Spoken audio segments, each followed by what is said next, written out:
Actor Shivaji ఒక pre release ఈవెంట్లో women వస్త్రధారణ మీద కాంట్రవర్షియల్ కామెంట్ చేశాడు. కొడవటిగంటి కుటుంబరావు గారు అన్నట్టు ఇది తోడేలు మనస్తత్వం అంటే అవతల వాళ్ళ స్పేస్ని గుర్తించకుండా మీద పడి దాడి చేయటం. ఈ తోడేలు మనస్తత్వం మీద దాడి జరగాలి, ఆడపిల్లల్ని విక్టిమైజ్ చేయడం కాదు రిపీటెడ్గా. కానీ జనాల సైకాలజీ అదే. ఎందుకు ఇలా బిహేవ్ చేస్తారు అంటే ఆడవాళ్ళ మీద ఉండేటువంటి చులకన స్వభావమే. వాళ్ళు చీర కట్టుకోవాలని గొడవ చేస్తున్నారు, ఓకే. మీరు పంచెలు కట్టుకోవడం లేదు కదా, మీరు ఏమో మీ ఇష్టం వచ్చినట్టు మీరు ఉంటారు. ఇలా హార్ష్ కామెంట్స్ చేసి వెంటనే సారీ చెప్పడం అన్నది ఏదో ప్యాచ్ వర్క్ చేసినట్టుగా దాన్ని ప్రయత్నం చేస్తుంటారు. పర్టికులర్గా శివాజీ గారు సారీ చెప్తూ ఒక వీడియో చేసినప్పటికీ దానిలో ఎక్కడా కూడా ఆయన రియలైజేషన్ లేదు. నేను అలా మాట్లాడి గాయపరిచాను వాళ్ళని, ఆ 2 పదాల మీద మాట్లాడుతున్నాడు ఆయన. ఆ 2 పదాలు తప్ప మిగిలిందంతా కరెక్టే అనుకుంటున్నాడు. చాలాసార్లు సమన్లు ఇవ్వడము, వాళ్ళు పట్టించుకోకపోవడం జరుగుతుంది. ఇట్లాంటి విషయాల్లో ఏమైనా చేయొచ్చు సార్? ఇంకా సీరియస్గా ఆ కమిటీలో చాలా మంది పెద్దలు ఉన్నారు, తమ్మారెడ్డి గారు ఇలాంటి వాళ్ళందరూ. కొంచెం గట్టిగా పిలిస్తే వస్తాడు అతను. ప్రతిసారి 2 వర్గాలుగా విడిపోతుంటాయి ఇట్లాంటి ఇష్యూస్ వచ్చినప్పుడు. అలా ప్రతి సందర్భంలోనూ ఆడపిల్లల్ని కేంద్రం చేసి మాట్లాడటం అనేది జరిగిపోతుంది. ఈ అండర్స్టాండింగ్లోనే అసలు ఇంకా చాలా వెనుకబాటుతనం కనిపిస్తుంది విపరీతంగా. అంతిమంగా చూస్తే వాళ్ళు సమాజాన్ని అర్థం చేసుకోవటంలో ఫెయిల్ అవుతున్నారు. ఆడపిల్లలు బయటకు రాగానే వాళ్ళని గ్రాంటెడ్గా తీసేసుకుని వాళ్ళు చెడిపోయిన అమ్మాయిలు అని చెప్పి అనుకుని ఒక ప్రయత్నం చేద్దామనేటువంటి దరిద్రపు లక్షణం ఉంది. ఈ పెంపకంలో నుంచి ఉండటం, ఆడపిల్లకి చదువెందుకు, ఏదో మొగుడికి ఉత్తరం రాసుకునేంత వస్తే చాలు, ఇలా వీళ్ళు నెమ్మదిగా ఆడపిల్లని ఒక షోకేజ్ ఐటెం లాగా మార్చే ఐడియాలజీ ఉంది వీళ్ళకి. ఎప్పుడైతే ఆడపిల్లలు అవకాశాలు అందిపుచ్చుకుని ప్రపంచానికి ఎక్స్పోజ్ అవుతున్నారో వాళ్ళకు కూడా ప్రపంచం విపరీతంగా అర్థమవుతుంది. దాన్ని మగపిల్లలు తట్టుకోలేకపోతున్నారు. మనుధర్మశాస్త్రం ప్రకారం స్త్రీ ఎలా ఉండాలి దాకా మాట్లాడేస్తున్నారు ఈ చదువుకుంటున్న పిల్లలే. మ్యారేజ్ అయిపోయిన తర్వాత నేను ఒక అమ్మాయిని తాళితో కట్టేసి దొడ్లో పెట్టేశాను, ఇంటికి దీపం ఇల్లాలే అనే పదం చెప్పడం ద్వారా ఆ అమ్మాయికి నెత్తి మీద రెస్పాన్సిబిలిటీస్ పెట్టేస్తారు. ఇతను ఎలాగైనా తిరగదు, ఇతను తాగి రావచ్చు. ఇప్పుడు ఎన్టీ రామారావు అనేవాడు వచ్చి ఆస్తిలో ఆడపిల్లలకి హక్కు అని మాట్లాడేదాకా ఆయనకు కూడా దానికి ఒక బీజం ఉంది.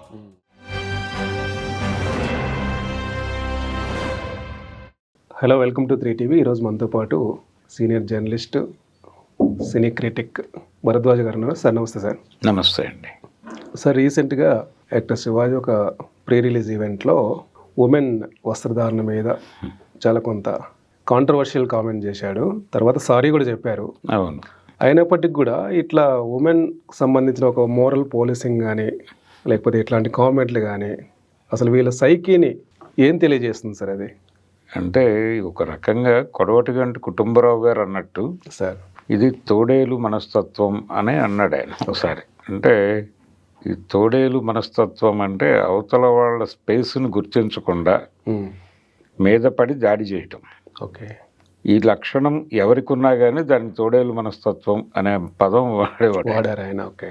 అలా ఈ తోడేలు మనస్తత్వం కనిపిస్తోంది. పర్టికులర్గా మనం మేల్ చావనిస్టిక్ సొసైటీ అంటున్నాం. అవును. అంటే పదే పదే రిపీటెడ్గా ఆడవాళ్ళ వస్త్రధారణ మీద ఎందుకు మాట్లాడుతున్నారు?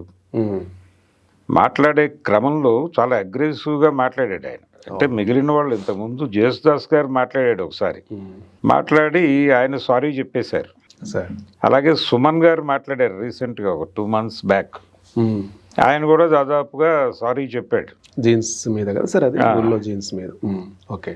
అంటే గుళ్ళకు వచ్చేటప్పుడైనా కొంచెం ట్రెడిషనల్గా రండి అన్నట్టుగా మాట్లాడాడు ఆయన. ఓకే.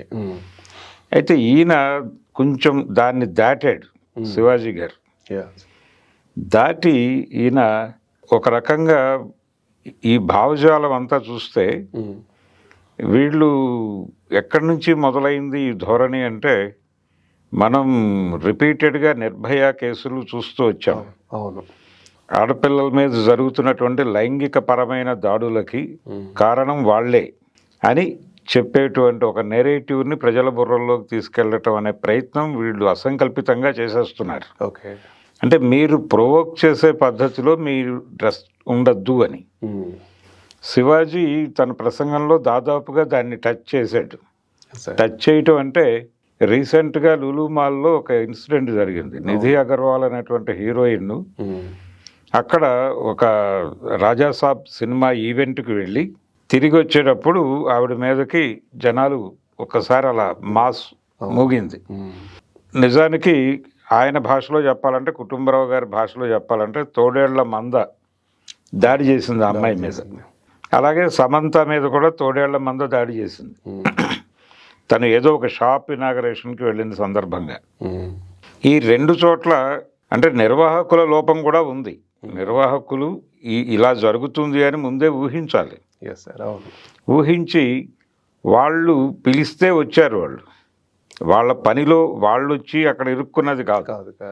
ఒక ఈవెంట్ కోసం వచ్చారు. ఆ ఈవెంట్ మేనేజర్ రెస్పాన్సిబిలిటీ అది. వాళ్ళని సేఫ్గా తిరిగి పంపించడం కూడా బాధ్యత. అవును.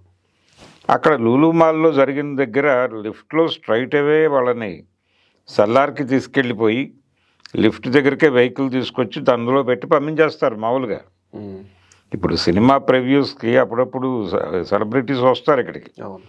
ఏది ప్రసాద్ ఐమాక్స్కి. సినిమా క్లైమాక్స్ టైంలో వీళ్ళని జాగ్రత్తగా తీసుకెళ్ళి లిఫ్ట్ ఎక్కించి పంపించేస్తారు, కిందకి పంపించేస్తారు. అలా సేఫ్ ప్యాసేజ్ ఏర్పాటు చేయటం అనేది కూడా వాళ్ళ బాధ్యత. ఈ రెండు సంఘటనల్లోనూ వాళ్ళ ఇర్రెస్పాన్సిబిలిటీ కనిపించింది.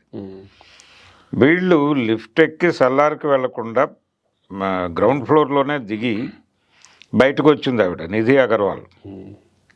ఆ బయటకు వస్తుండగా అమ్మాయిని చూసి వెంటనే సెల్ఫీల కోసం ఎగబడ్డారు. ఈ ఎగబడిన సమయంలో అమ్మాయి బాగా సఫకేట్ అయింది. ఈ లోపల వెహికల్లోకి తోశారు విజయవంతంగా. తను వెహికల్లో కూర్చున్న తర్వాత తన చిరాకును ప్రదర్శించింది. అది కనిపిస్తూనే ఉంది కెమెరాలో. అంటే ఈ కండిషన్ ఎందుకు కల్పించారు అనేది ఒకటైతే, ఎందుకు ఇలా మూగుతున్నారు అనేది కూడా చూడాలి. ఏంటి మాబ్ సైకాలజీ, సైకాలజీ ఏమిటి అనే దాని మీద ప్రధాన కేంద్రీకరణ ఉండాలి మాట్లాడేవాళ్ళు. అది మానేసి విక్టిమ్స్ని మీద దాడి చేస్తున్నారు వీళ్ళు కూడా. అవును. నిజానికి మహిళలు విక్టిమ్స్, వాళ్ళ మీద దాడులు జరుగుతూ ఉన్నాయి. అది లైంగిక దాడి కావచ్చు, లేకపోతే సెల్ఫీల దాడి కావచ్చు. అవును. దీనికి మించినటువంటి అంటే ఒక పాత ఇన్సిడెంట్ చెప్తాను మీకు సార్. బంగారు బొమ్మలు అనే సినిమా షూటింగు విజయవాడ దగ్గరలో, విజయవాడ గుడివాడ మధ్యన ఉన్నటువంటి మానికొండ అనే గ్రామంలో జరిగింది. ఓకే. అక్కినేని నాగేశ్వరరావు గారు హీరో, మంజుల హీరోయిన్. అయితే వాళ్ళకి విజయవాడలో ఈ మమతా మనోరమ హోటల్స్లో వాళ్ళు అకామిడేషన్ ఏర్పాటు చేశారు. ఓకే. ఇక్కడ నుంచి వెళ్ళి అక్కడ షూట్ చేసుకుని మళ్ళీ నైట్ వచ్చి ఇక్కడ పడుకునేవాళ్ళు. ఒకరోజు ఆవిడ షూటింగ్ అంటే వెహికల్ వచ్చేసింది అని అనుకుని లిఫ్ట్లో నుంచి స్ట్రైట్ అవే బయటకు వచ్చేసింది ఆవిడ. రాగానే అప్పుడు బస్ స్టాండ్ అక్కడ ఉండేది, ఈ హోటల్స్ ఆపోజిట్లో ఉండేది విజయవాడ బస్ స్టాండ్. ఇప్పుడు అవతలకి వెళ్ళిపోయింది. అక్కడ జనాలు ఉన్నారు, వాళ్ళు గుర్తుపట్టారు. ఓకే. గుర్తుపట్టి వెంటనే రోడ్డు క్రాస్ చేసి అటాక్ చేశారు. అతి కష్టం మీద ఆవిడ్ని హోటల్ స్టాఫే రెస్క్యూ చేసి మళ్ళీ లిఫ్ట్లో వేసి పైకి పంపించేసి తర్వాత ఎప్పుడో మళ్ళీ తీసుకెళ్ళారు. రాజేంద్ర ప్రసాద్ గారు ప్రొడ్యూసర్. ఓకే. ఆయన తర్వాత అన్నాడు రాజేంద్ర ప్రసాద్ గారు, అంటే ఎవరైనా సరే నేను చెప్పకుండా ఎవరు కిందకి రావద్దు, నేను చెప్తాను కదా వెహికల్స్ వచ్చినాయో రాలేదో దాన్ని బట్టి రండి అని పోలీస్ ప్రొటెక్షన్ ఏర్పాటు చేశారు అక్కడ ఆ రెండు హోటల్స్ దగ్గర. ఓకే. అలాంటి పోలీస్ ప్రొటెక్షన్ తీసుకునేవాళ్ళు ఒకప్పుడు. కానీ జనాల సైకాలజీ అదే. ఎందుకు ఇలా బిహేవ్ చేస్తారు అంటే ఆడవాళ్ళ మీద ఉండేటువంటి చులకన స్వభావమే. ఓకే. ఈ చులకన స్వభావం ఎక్కడి నుంచి వస్తుంది? ఆడపిల్లలు కెమెరా ముందుకు వచ్చారు, ఒక అమ్మాయి బయట ఎక్కువ తిరుగుతోంది అనగానే గ్రాంటెడ్గా తీసేసుకుంటారు అమ్మాయిని.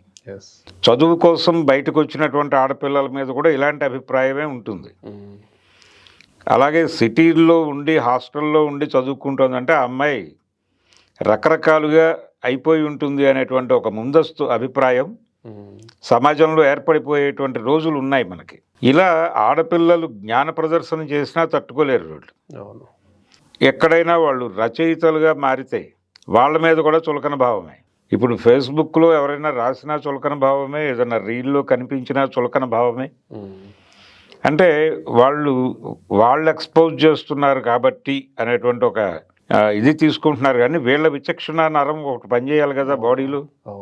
ఈ విచక్షణ నరాన్ని ఎందుకు చంపేసుకుంటున్నారు మీరు అని ఎవరు క్వశ్చన్ చేయరు. ప్రధానంగా ఆడపిల్లలు తక్కువ, ఆడవాళ్ళు ఇంటికి పరిమితమై ఉండాలి, ఆడపిల్ల నవ్వు పెదవి దాటకూడదు, కాలు గడప దాటకూడదు అని జంజాల గారు ఒక సినిమాలో డైలాగ్ రాశాడు. 4 స్తంభాల ఆటలో వీరభద్రరావు గారి డైలాగ్ అది. ఓకే. ఆడపిల్ల నవ్వు పెదవి దాటకూడదు, కాలు గడప దాటకూడదు అని. ఆ భావజాలం, అలాంటి మనస్తత్వం ఆ భావజాలం ఉంది. అది ఉండటం వలన ఆడపిల్లలు బయటికి రాగానే వాళ్ళని గ్రాంటెడ్గా తీసేసుకుని వాళ్ళు చెడిపోయిన అమ్మాయిలు అని చెప్పి అనుకుని ఒక ప్రయత్నం చేద్దామనేటువంటి దరిద్రపు లక్షణం ఉంది. అవును. ఆ దరిద్రపు లక్షణంతోనే ఇలా ఎగబడతారు. దాని గురించి కదా మీరు అంటే ఫీడింగ్లోనే, పిల్లల పెంపకంలోనే వస్తుంది అది. అవును. పిల్లల్ని పెంచేటప్పుడు నేను ఒకసారి ఒక పార్క్లో కూర్చుని ఉన్నాను మార్నింగ్ టైం. సార్. కూర్చునుంటే ఒక మదర్ తన కొడుక్కి సైకిల్ నేర్పిస్తున్నారు అక్కడ. నేర్పిస్తూ అతనికి మోటివేషన్ చేస్తోంది ఆవిడ. చేస్తూ ఆఫ్టర్ ఆల్ అక్కడ చూడు ఒక గర్ల్ సైకిల్ దొక్కుతోంది, నీకేంటి ప్రాబ్లం ఉంది ఆవిడ. అంటే ఆఫ్టర్ ఆల్ గర్ల్ అనేది ఆ పిల్లవాడి బుర్రలో ఇంకుతుంది కదా. ఈవెన్ మదరే చేస్తుంది, ఒక లేడీనే ఆ ఫీడింగ్ మదరే అంతగా చొచ్చుకుపోయింది ఇది. ఆ వాడిలో తోడేలు బీజం పడుతుంది ఆ మాట అన్న తర్వాత. సో ఆడపిల్లలు తక్కువ, నేను ఎక్కువ, అలాగే ఆడపిల్లలకి ర్యాంకులు వస్తున్నాయి మీకెందుకు రావు అనేస్తారు. అక్కడ భరించట్లేదు మళ్ళీ.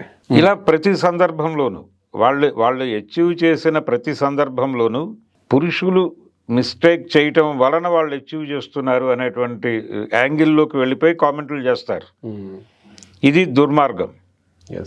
అంటే మగపిల్లలకి చాలా యావిగేషన్స్ ఉంటాయండి, ఆడపిల్లలకి ఉంటాయి అని జస్టిఫికేషన్ డైలాగ్ కూడా. అవును. ఇలా రకరకాలుగా ఆడపిల్లలు తక్కువ అనేటువంటి అభిప్రాయం మన పెంపకంలో నుంచి ఉంది. ఈ పెంపకంలో నుంచి ఉండటం, ఆడపిల్లకి చదువెందుకు, ఏదో మొగుడికి ఉత్తరం రాసుకునేంత వస్తే చాలు, ఒకప్పుడు అట్లా స్టార్ట్ అయింది, ఇలా ఒక అభిప్రాయం ఉండేది. ఈ అభిప్రాయం నుంచి నెమ్మదిగా ఈ వరకట్నము అనే ప్రోగ్రాం వచ్చిన తర్వాత ఆడపిల్ల మైనస్ అని, మగపిల్లవాడు ప్లస్ అని ఒక అభిప్రాయం ఏర్పడి భ్రూణ హత్యలకి పాల్పడ్డారు కదా విస్తృతంగా. ఆ సందర్భంగా సెక్స్ రేషియోలో చిన్న ఇన్బ్యాలెన్స్ వచ్చి అక్కడ మగపిల్లలకి ఆడపిల్లలు దొరకని పరిస్థితి ఏర్పడి పెళ్ళిళ్ళు కాని పరిస్థితి కొన్ని క్యాస్టుల్లో ఇప్పుడు ఆ సమస్య ఉంది. ఉండటం వలన ఇప్పుడు ఈ పిల్లాడికి పెళ్ళవుతుందా అని సినిమా తీయాల్సిన పరిస్థితికి వచ్చింది కథ. అవును. ఈ క్రమంలో ఈ సెక్స్ రేషియో బ్యాలెన్స్ అవుతున్నప్పటికీ కూడా లిబరలైజ్డ్ ఎకానమీలోకి మనం వచ్చిన తర్వాత సాంప్రదాయ జీవన విధానం, సాంప్రదాయ వ్యాపారాలు ఇవన్నీ దెబ్బతినిపోయినాయి. అవును. దెబ్బతిన్న తర్వాత ఆడపిల్లలు కూడా బతకడానికి బయటికి రాక తప్పని పరిస్థితి, అనివార్యత ఏర్పడింది. దాంతో వాళ్ళు చదువుకుంటున్నారు, వాళ్ళు అవకాశాల కోసం రోడ్ల మీదకి వస్తున్నారు, వెతుక్కుంటున్నారు, చేరుతున్నారు. టీం లీడర్గా ఒక ఆడపిల్ల ఉంటే ఆ అమ్మాయి గురించి ఎంత దారుణంగా మాట్లాడుకుంటారో మనకి హైటెక్ సిటీ ఏరియాల్లో ఉన్న క్యాఫెటేరియాల్లో తెలుస్తుంది అక్కడికి వెళ్ళి కూర్చుంటే. ఇలా వాళ్ళు మాట్లాడుకునేటప్పుడు కూడా అది అనే మాట్లాడతారు, ఏమాత్రము గౌరవం ఎవరు. ఇలాంటి ఒక దుర్మార్గమైనటువంటి మైండ్ సెట్లోకి మగపిల్లలు వెళ్ళిపోతున్నారు. ఎప్పుడైతే ఆడపిల్లలు అవకాశాలు అందిపుచ్చుకుని ప్రపంచానికి ఎక్స్పోజ్ అవుతున్నారో వాళ్ళకు కూడా ప్రపంచం విపరీతంగా అర్థమవుతోంది. అర్థమైన తర్వాత వాళ్ళు చూజీగా ఉంటున్నారు. శుభలేఖ సినిమాలో ఒక డైలాగ్ ఉంటుంది, విశ్వనాథ్ గారి శుభలేఖలో. సుమలత తను ఎంఏ చేసి లెక్చరర్గా పనిచేస్తున్న అమ్మాయి, ఆ అమ్మాయి పెళ్లి చూపులకి కూర్చుంటూ ఉంటుంది ఒక ఇంజనీరింగ్ కుర్రవాడితో. కూర్చుంటుంటే ఆ చెల్లెలు క్యారెక్టర్ చేసిన తులసి డైలాగ్ అది, ఎందుకు అలా సింపుల్గా కూర్చుంటున్నావు, అతను జస్ట్ గ్రాడ్యుయేట్, నువ్వు పోస్ట్ గ్రాడ్యుయేట్ కదా అని. అంటే అదేం కాదు, వాడు పెళ్లి కొడుకు, నేను పెళ్లి కూతురు, అంతే, దట్స్ ఆల్. ఓకే, కాబట్టి వెళ్ళి ఒబీడియంట్గా కూర్చొని రావటం తప్ప వేరే ఆల్టర్నేటివ్ లేదు అంటుంది. అదే కండిషన్. కానీ ఈ పరిస్థితి నెమ్మదిగా ఆడపిల్లలు అలా సరేలే అని చెప్పి సర్దుకుపోయే పరిస్థితుల నుంచి చూజీగా మారారు. ఈ చూజీగా మారటానికి వాళ్ళకి ఈ ఇంబ్యాలెన్స్ అనేది ఒకటి సహకరించడంతో పాటు బ్రతుకు తెరువు కోసం వీధుల్లోకి వచ్చేసిన తర్వాత వాళ్ళకి ప్రపంచం అర్థమైన సందర్భంగా కొంచెం వాళ్ళు కాన్షియస్గా వ్యవహరిస్తున్నారు. ఈ పెరిగిన కాన్షియస్నెస్లో నుంచి వచ్చిన చూజీనెస్ అది, దాన్ని మగపిల్లలు తట్టుకోలేకపోతున్నారు. తట్టుకోలేక వీళ్ళు సనాతనంలోకి వెళ్తున్నారు. బ్యాక్ రన్నింగ్, ఈ బ్యాక్ రన్నింగ్ ప్రోగ్రాంలోకి వెళ్ళిపోయి అసలు ఆడపిల్లలు ఎలా ఉండాలని మన టెక్స్టులు చెప్పాయి అని చెప్పి రెఫర్ చేసి మనుధర్మశాస్త్రం ప్రకారం స్త్రీ ఎలా ఉండాలి దాకా మాట్లాడేస్తున్నారు. ఇది చదువుకుంటున్న పిల్లలే. అవును, ఇది ఒక దుర్మార్గమైనటువంటి పరిస్థితి. ఎస్. ఇలా వీళ్ళు నెమ్మదిగా ఆడపిల్లని ఒక షోకేజ్ ఐటమ్ లాగా మార్చే ఐడియాలజీ ఉంది వీళ్ళకి. పెళ్లి చేసుకున్న తర్వాత కూడా తనకి సంబంధించినటువంటి ప్రతిదాన్ని రిస్ట్రిక్ట్ చేసేటువంటి ప్రయత్నం చేస్తారు. వాళ్ళు ఇదేమిటి అని గనక క్వశ్చన్ చేస్తే అక్కడి నుంచి ఘర్షణలు మొదలై అది వాళ్ళు కూడా ఓకే నీతో నేను ఘర్షణ పడటం కోసం ఇక్కడ లేను కాబట్టి క్లోజ్ చేసేద్దాం రిలేషన్ అని వెళ్ళిపోతున్నారు. ఇది ఒక గందరగోళం. దాంతో అమ్మాయి మీద నోటికొచ్చినట్టల్లా మాట్లాడేస్తాడు వాడు. ఇలా ఆడపిల్లల పట్ల మన బిహేవియర్లోనే చాలా తేడాలు ఉన్నాయి. ప్రతి ఒక్క పురుషుడిలోనూ ఒక తోడేలు ఉంటుంది. ఆ తోడేలు అప్పుడప్పుడు అలా బయటకు వస్తుంది. అది లేకపోతే దాన్ని క్లోజ్ చేసి అంటే దాన్ని తొక్కిపెట్టి ఉంచుతారు. హిపోక్రసీ, ఈ హిపోక్రసీ ఆ షెల్ బద్దలు కొట్టుకుని బయటకు వచ్చేస్తుంది తోడేలు. అలా మొన్న శివాజీ గారి తోడేలు బయటకు వచ్చింది. బయటకు వచ్చి ఆయన కొంచెం అగ్రెసివ్గా మాట్లాడేశాడు. ఆ మాట్లాడే క్రమంలో 2 అన్వాంటెడ్ అంటే మాట్లాడకూడని 2 పదాలు మాట్లాడాడు. అంటే ఆ రేంజ్కి ఆ పదాలు వాడటంతో ఆయనలో తోడేలు బయటకు వచ్చిందని మనకు అర్థమైంది. లేకపోతే సుమన్ గారు ఆయనలో ఉన్న తోడేలు కూడా బయటకు వచ్చింది. కాకపోతే దానికి సాంప్రదాయం అనే ముసుగుంది. జేసుదాస్ గారు మాట్లాడినప్పుడు కూడా సాంప్రదాయ ముసుగుంది దానికి. కానీ అంతిమంగా వీళ్ళందరూ ఒక విక్టిమ్ని మరింత విక్టిమైజ్ చేసే ప్రయత్నం చేస్తున్నారు. మీరు చేస్తున్న లైంగిక దాడిలో ఆడపిల్లని విక్టిమ్గా చూపించటం, అమ్మాయి ఆల్రెడీ విక్టిమ్, తను అలా తను డ్రెస్ సెన్స్ అలా ఉండటం వల్ల జరిగింది అని చెప్పే ప్రయత్నం చేయటం, ఇది దుర్మార్గం. వాళ్ళకి ఇష్టమైన బట్టలు వేసుకుంటారు, మీకెందుకు గొడవ? ఇప్పుడు మీరు మగపిల్లలు సాంప్రదాయ దుస్తులు వేసుకుని బయటకు వస్తున్నారా?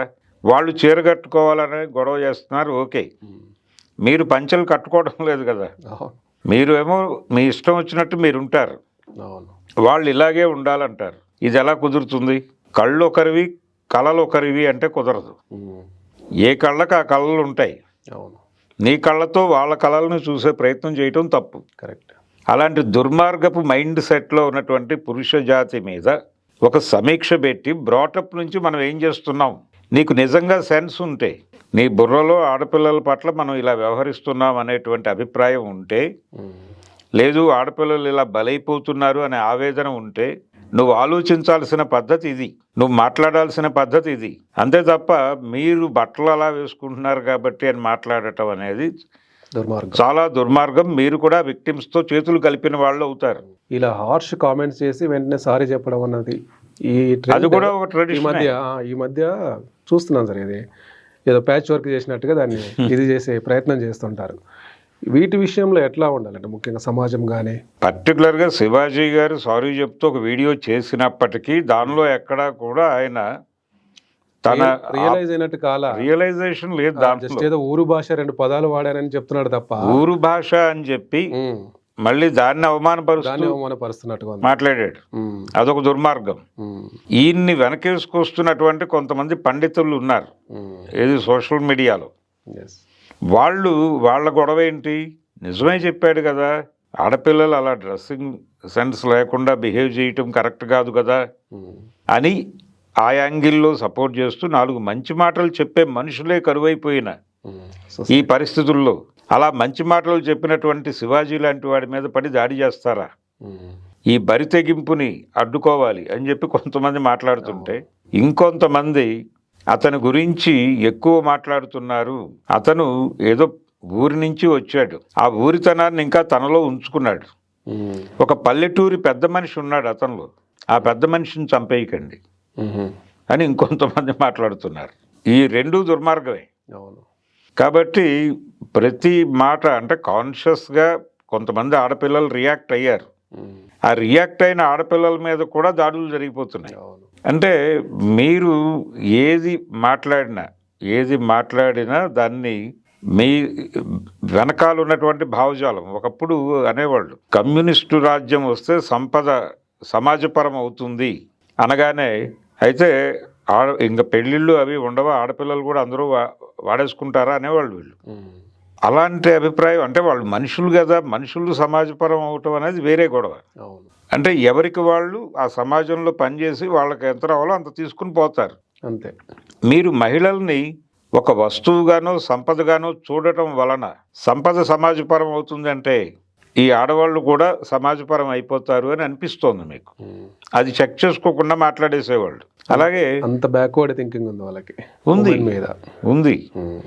అంటే మ్యారేజ్ అయిపోయిన తర్వాత నేను ఒక అమ్మాయిని తాళితో కట్టేసి దొడ్లో పెట్టేశాను అని, అంటే జాలాజీ గారు అన్నట్టు పలుపుతాడు మెడకేస్తే పాడియావురా, పసుపుతాడు ముడి వేస్తే ఆడదాయరా అని అన్నాడు ఆయన.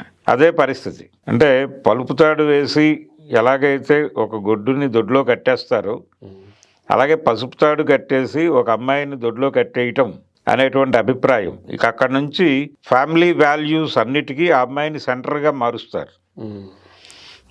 అంటే ఇంటికి దీపం ఇల్లాలే అనే పదం చెప్పడం ద్వారా ఆ అమ్మాయికి నెత్తి మీద రెస్పాన్సిబిలిటీస్ పెట్టేస్తారు. ఇతను ఎలాగైనా తిరగచ్చు, ఇతను తాగి రావచ్చు. మనకి పతివ్రతల కథలన్నీ అవే కదా. వారు తాగొస్తారు, వారు వ్యభిచారి అయి ఉంటారు, అయినప్పటికీ ఈవిడ భరించటం మాత్రమే కాదు, పూజించాలి. వాడి కోరిక. వాడు చాలా ఇబ్బందుల్లో ఉండి సఫర్ అవుతుండగా ఎందుకు సఫర్ అవుతున్నారండి మీరు అని అడగాలి అమ్మాయి, భార్య. అడిగితే నేను ఈ పూట ఫలానా వేసి దగ్గరికి వెళ్ళలేకపోయాను అంటాడు. ఒక పతివ్రత కథలో ఉంది అది.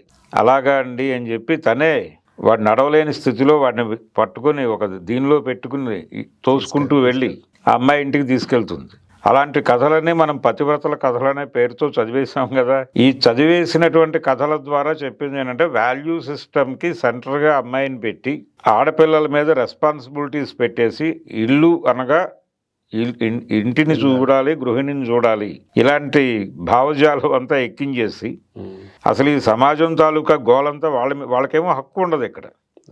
ఇప్పుడు ఎన్టీ రామారావు అనేవాడు వచ్చి ఆస్తిలో ఆడపిల్లలకి హక్కు అని మాట్లాడేదాకా ఆయనకు కూడా దానికి ఒక బీజం ఉంది. కోడలు దిద్దిన కాపురం అనే సినిమా తీశాడు ఆయన. సార్ ఆ సినిమా స్క్రిప్ట్ వర్క్లో నరసరాజు గారు రాశారు తన ఆత్మకథలో ఈ ఇన్సిడెంట్. ఓకే. రామారావు ఈయన ఇళ్లలో ఆడపిల్లలు పడేటువంటి సఫరింగ్స్ గురించి మాట్లాడుతుంటే ఆయన ఆశ్చర్యంగా విన్నాడట. ఓకే. ఎన్టీఆర్ విని నిజంగా ఇంత సఫర్ అవుతారా అన్నట్టు ఆయన. అది 200లో సినిమా ఆయనకి. అంటే ఈయనకి ఆశ్చర్యం వేసింది, ఇదేంటి ఇలా మాట్లాడతాడు ఈయన. ఆయన జీవించిన ప్లేస్ అవన్నీ వేరు కాబట్టి కొంత అంటే నిజంగా మా మదరు నా వైఫ్ ఇలాగే సఫర్ అయి ఉంటారా అన్నట్టే. ఓకే. అంటే అప్పుడు ఒక ఇన్సిడెంట్ చెప్పారు. అయ్యా మీకు ఒక యాక్సిడెంట్ జరిగింది షూటింగ్ స్పాట్లో, అక్కడ నుంచి ఎన్టీఆర్ని ఇంటికి తీసుకెళ్ళారు. తీసుకెళ్తే అక్కడ ఈయన్ని స్ట్రైట్గా ఆఫీస్ రూమ్లోకి తీసుకెళ్లారట. ముందు ఆ ఫ్రంట్ ఉండేటువంటి రూమ్లోకి తీసుకెళ్తే ఆవిడ స్తంభాల చాటు నుంచి చూస్తోందిట, పక్క నుంచి చూస్తోంది. ఈయన గమనించాడట నరసరాజు గారు, ఎందుకు రావడం లేదు, ఆవిడ కదా వచ్చి పట్టించుకోవాల్సింది, కాంపౌండ్లోకి వచ్చేసిన తర్వాత కూడా ఎందుకు ఆవిడ సఫర్ అవుతూ ఆ స్తంభం చాటును దాక్కుంది అనేది అర్థం కాక సరే ఈయన్ని లోపలికి తీసుకెళ్తూ ఉండగా అక్కడ నుంచి వాళ్ళు పిల్లలు ఇతర ఇంట్లో ఉండే పని వాళ్ళు వచ్చి అక్కడ కాదండి ఆ బ్యాక్ సైడ్ పైకి తీసుకెళ్ళాలని చెప్పి తీసుకెళ్ళారు. ఓకే. తీసుకెళ్తూ ఉండగా ఈయన ఆవిడ దగ్గరికి వెళ్ళాడట, స్తంభం చాటున ఉన్న బసవతారకం గారి దగ్గర. మీరు కదా ఉండాల్సింది అన్నట్టు. వాళ్ళందరూ ఉండగా నేను ఎలా వస్తాను, మళ్ళీ ఆయన ఇబ్బంది పడతాడు చూస్తే, అందుకని మీరు వాళ్ళందరినీ అటు పంపించేయండి, ఆఫీస్ వైపు పంపించేయండి వాళ్ళని, అప్పుడు నేను పెడతాను. అదే పరిస్థితి. ఈ సీన్ చెప్పాడట ఆయన, మీ ఇంట్లో జరిగిన సీన్ మాస్టరు చెబితే నిజమా అన్నట్టు ఆయన. మళ్ళీ అది కండిషన్. ఓకే. అక్కడ బీజం పడింది ఆయనకి. అక్కడ నుంచి కొంచెం అబ్జర్వ్ చేయటం మొదలుపెట్టి తన రాజకీయాల్లోకి వచ్చాక ఆడపిల్లలకి ఆస్తి హక్కు అన్నాడు. ఈ ఆస్తి హక్కు ఆడపిల్లలకి అనే బీజం పట్టడానికి కోడలు దిద్దిన కాపురం తీయటం అనేది ఆయన రాసుకున్నాడు దానిలో, అదృష్టవంతుడు ఆత్మకథలో. అలాంటి మైండ్ సెట్టే ఉంటుంది. అప్పటికి దాదాపు 40 ఏళ్ళు దాటిపోయినాయి ఆ సినిమా టైంకి. అటువంటి మైండ్ సెట్టే అందరికీ ఉంటుంది. కొంతమంది రెక్టిఫై చేసుకునే ప్రయత్నం చేస్తారు ఆయనలాగే, చాలామందికి అది ఉండదు. ఆ నరం అలాగే కొనసాగుతూ ఉంటుంది. ఆ మేల్ చావనిస్టిక్ తోడేలు మనస్తత్వం. ఈ తోడేలు మనస్తత్వం మీద దాడి జరగాలి, ఆడపిల్లల్ని విక్టిమైజ్ చేయడం కాదు రిపీటెడ్గా. ఈ డిస్కషన్ జరగకుండా శివాజీ కనీసం దాన్ని ప్రస్తావించే ప్రయత్నం చేయకుండా నేను అలా మాట్లాడి గాయపరిచాను వాళ్ళని, ఆ 2 పదాల మీద మాట్లాడుతున్నాడు ఆయన. ఆ 2 పదాలు తప్ప మిగిలిందంతా కరెక్టే అనుకుంటున్నాడు ఆయన. దాంట్లోనే ఉన్నాడు ఇంకా. అదే ఆయనలో ఉన్నటువంటి తోడేలు మనస్తత్వం గురించి ఆయనకు అర్థం కాల. కాబట్టి ఇప్పుడు మహిళా సంఘాల వాళ్ళు చేయవలసిన పని ఏంటంటే ఆయన సారీ చెప్పాడని వదిలిపెట్టకుండా వెళ్ళి ఆయన ఇంటి ముందు ధర్నాలు చేసి ఆయన బయటకు తీసుకొచ్చి ఆయనకు అర్థం చేయించాలి. అసలు నీ టోటల్ నువ్వు ఆ ప్రస్తావన చేయటంలోనే దుర్మార్గం ఉంది. నువ్వు విక్టిమ్స్ని మరొకసారి విక్టిమైజ్ చేస్తున్నావు. కాబట్టి అంటే నాగభూషణం గారి డైలాగ్ ఉంటుంది, చచ్చిన పామును చంపకోని ప్రతి సినిమాలోను. అలా చచ్చిన పాముని మళ్ళీ చంపేస్తున్నావు నువ్వు అన్న టోన్లో నువ్వు విక్టిమ్స్ని మళ్ళీ విక్టిమైజ్ చేస్తున్నావు. ఇది కరెక్ట్ కాదు. కాబట్టి నీ అవగాహనలో మార్పు రావాలి. ఆ మార్పు రావటం దిశగా మాట్లాడటం మొదలుపెట్టినప్పుడే నువ్వు సారీ చెప్పినట్టు మేము అర్థం చేసుకుంటాం. అది కరెక్ట్. అదర్వైజ్ నీ సారీని మేము యాక్సెప్ట్ చేయటం లేదు. నీ భావజాలం మార్చుకుంటున్నట్టుగా నువ్వు చెప్పలా. ఆ 2 పదాలు వాడకుండా ఉంటే బాగుండేది అని అనుకుంటున్నావు. అంటే సుమన్ గారి లాగా లేకపోతే ఇంకెవరిలాగాను ఎవరో స్వామీజీలు కూడా మాట్లాడారు అలాంటివి. వీళ్ళందరిలాగా మీరు మీలో ఉన్న తోడేలుని దాచిపెట్టుకోలేదే అని ఆవేదన చెందుతున్నాడు అంతే. కాబట్టి ముందు మీలో ఉన్న తోడేలుని గుర్తించండి, దాన్ని చంపడానికి ప్రయత్నం చేయండి అని ఆయనతో కన్విన్స్ చేయించేదాకా గొడవ చేయాల్సిన అవసరం అయితే ఉంది. అంతే తప్ప ఇదేదో ఒక మాట అన్నాడు లేకపోతే దానికి సారీ చెప్పాడు అనేది ఇష్యూ కాదు. మేల్ సొసైటీలో ఉన్నటువంటి ఒక తోడేలు మనస్తత్వం మీద డిస్కషన్ జరగవలసిన అవసరం ఉంది. దాన్ని గుర్తించాలి, దాని మీద చర్చ జరగాలి. ప్రతిసారి 2 వర్గాలుగా విడిపోతుంటారు ఇట్లాంటి ఇష్యూస్ వచ్చినప్పుడు. ఒకరేమో ఇలా అంటే ముఖ్యంగా విక్టిమ్స్ని విక్టిమైజ్ చేస్తుంటారు. 2వ వర్గం నుంచి ఏం చేస్తారంటే మీరు అన్నట్టుగా ఇందాక మంచి కోసమే చెప్పాడు కదా ఆయన ఏమైనా చెడు చెప్పాడు అన్నట్టుగా ఒక రకమైన ఇది డెవలప్ అవుతుంది. అదే అంటే నా ఫ్రెండ్స్ 2-3 అలాంటి పోస్టులు పెట్టారు. ఈ అండర్స్టాండింగ్ లోనే అసలు ఇంకా చాలా వెనుకబాటుతనం కనిపిస్తుంది విపరీతంగా. అంటే వీళ్ళు అంతిమంగా చూస్తే వీళ్ళు సమాజాన్ని అర్థం చేసుకోవటంలో ఫెయిల్ అవుతున్నారు. అంటే వాళ్ళకి ఇవ్వాల్సిన స్పేస్ ఇవ్వటం లేదు. చాలా అన్కాన్షియస్గా పొలిటికల్ ఏరియాలో కూడా పదే అంటే వ్యక్తుల గురించి మాట్లాడే ప్రతి సందర్భంలోనూ అతని బిహేవియర్ గురించి మాట్లాడాల్సి వచ్చినప్పుడు వీళ్ళు అంటే పొలిటీషియన్ డివోర్స్ గురించి విపరీతంగా మాట్లాడుతుంటారు వేదికల మీద. అలా ప్రతి సందర్భంలోనూ ఆడపిల్లల్ని కేంద్రం చేసి మాట్లాడటం అనేది జరిగిపోతుంది. అది అన్కాన్షియస్గా మాట్లాడేస్తున్నాం అని అనుకుంటున్నారు, కానీ ఆ కాన్షియస్నెస్ ఉంది వాళ్ళల్లో. అంటే ఆడపిల్లల పట్ల వాళ్ళ కాన్షియస్ అది అనేది వాళ్ళకి అర్థం చేయించాలి. దీని మీద చర్చ జరగకుండా వీళ్ళు కూడా ఇప్పుడు మాట్లాడుతున్నటువంటి మహిళా సంఘాలు కూడా దీని మీద కేంద్రీకరించి సీరియస్గా డిస్కషన్ పెట్టాలి. అలాగే మీటూ ఉద్యమం జరిగినప్పుడు సినిమా ఇండస్ట్రీలో సెక్షువల్ హెరాస్మెంట్ అనే దాని మీద ఒక చర్చ జరిగినప్పుడు ఒక కమిటీ వేశారు అక్కడ ఝాన్సీ గారి నాయకత్వంలో. ఆ కమిటీ స్పందించాలి దీని మీద. ఇప్పుడు ఉమెన్ కమిషన్ స్పందించింది కాబట్టి వీళ్ళు కూడా స్పందించి ఆయన్ని సమన్ చేసి శివాజీని పిలిచి కూర్చోబెట్టి అతనికి అర్థం చేయించాలి. వీళ్ళకి ఆ కాన్షియస్నెస్ ఉంటే అది జరిగితే కొంతవరకు మార్పు రావచ్చు. చాలాసార్లు సమన్లు ఇవ్వడము వాళ్ళు పట్టించుకోకపోవడం జరుగుతుంటది. ఇట్లాంటి విషయాల్లో ఏమైనా చేయొచ్చు సార్? ఇంకా సీరియస్గా ఆ కమిటీలో చాలా మంది పెద్దలు ఉన్నారు. తమ్మారెడ్డి గారు ఇలాంటి వాళ్ళందరూ కొంచెం గట్టిగా పిలిస్తే వస్తాడు అతను. కూర్చోబెట్టి అతనితో ఈ విషయం సీరియస్గా మాట్లాడాలి. అంటే వాళ్ళ గురించి వాళ్ళకి తెలియని విషయాలు అర్థం చేయించటం వలన నేరం అతను భవిష్యత్తులో ఇలాంటి తప్పు చేయకుండా ఉంటాడు. చాలామందికి ఇప్పుడు సుమన్ గారికి కూడా నేను ఒక ట్రెడిషనల్గా మాట్లాడాను దాన్ని తప్పు పడతారు ఏమిటి అని ఆయనలో ఆయన మదన పడుతూ ఉండొచ్చు. అలాంటి వాళ్ళని కూడా పిలిచి కూర్చోబెట్టి మాట్లాడితే నువ్వు మాట్లాడుతున్న దానిలో ఈ దరిద్రం ఉంది, ఈ భావదారిద్ర్యం ఉంది నీ బుర్రలో అని గనక అతనికి అర్థం చేయించగలిగితే మారతాడేమో. ఆ ప్రయత్నం జరగాలి కదా. వాళ్ళని శత్రువులుగా చూడమని అంటం లేదు, వాళ్ళని కొట్టమని అంటం లేదు, కానీ వాళ్ళలో ఉన్న తోడేళ్లను చంపాల్సిన బాధ్యత సమాజం. అది పర్టికులర్గా మహిళా సమాజం. ఆ ఏరియాలో ఫోకస్ పెట్టి వాళ్ళు చేయగలిగితే ఇలాంటి ఇబ్బందులు రాకుండా ఉండడానికి అవకాశం ఉంది. ఓకే సార్, ఈ విషయంలో మార్పు రావాలని కోరుకుందాం. Thank you sir.